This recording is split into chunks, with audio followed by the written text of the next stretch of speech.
This is one of the main city streets in Jenin City, just a stone's throw from the refugee camp where the main military action is taking place. All day we've been hearing rounds of live gunfire and explosions, and sometimes, as you can see, the violence spills out in the street.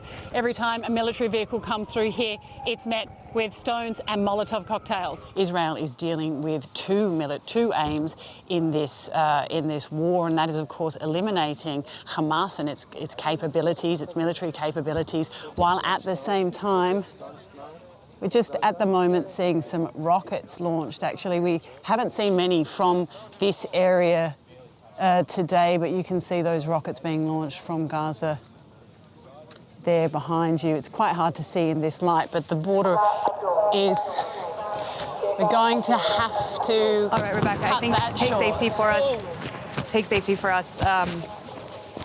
We will come back to you if we can, but first of all, please get to a safe place. It's been dubbed the Hill of Shame. Shame because although it's about as close as we can get to Gaza at the moment, it's still around about 2 kilometres from the border.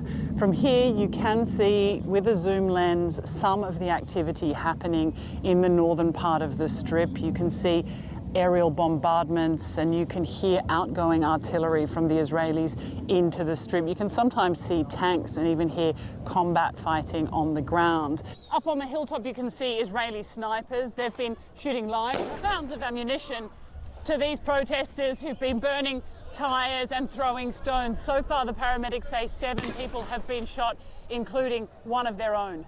Protesters are calling this resistance against dictatorship today. And you can see here a massive protest. These cars behind me are coming up. They come right up into the airport. I'll try and give you a good view. It's really loud here. Everybody's honking, flying flags, using megaphones to get their message across. It's hard to imagine how President Zelensky's estimates could be very far off. I mean, if you think about the worst images you've seen in war, the most devastating pictures coming out of any conflict, that is what's happening in Mariupol. Russian soldiers may have left Irpin, but this is a city that's been left in ruins.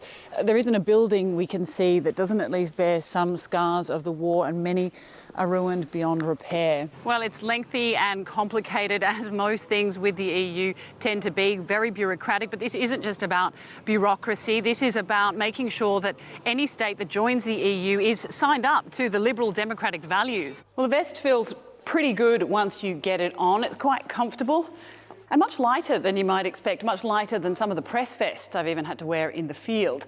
But the real test, of course, is going to be whether or not it can stop a bullet.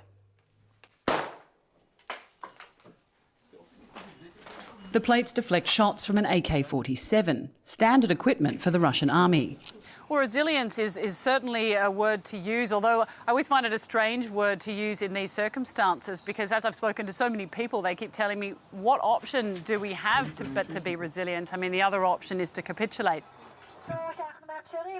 Somewhere between 100 and 200 trucks full of aid are supposed to come through here, get processed by the Israeli authorities before heading back up to Rafah and crossing into Gaza. We haven't seen any be processed today. None have come through. The protesters say, though their numbers are small, it's because of them that the crossing has been closed.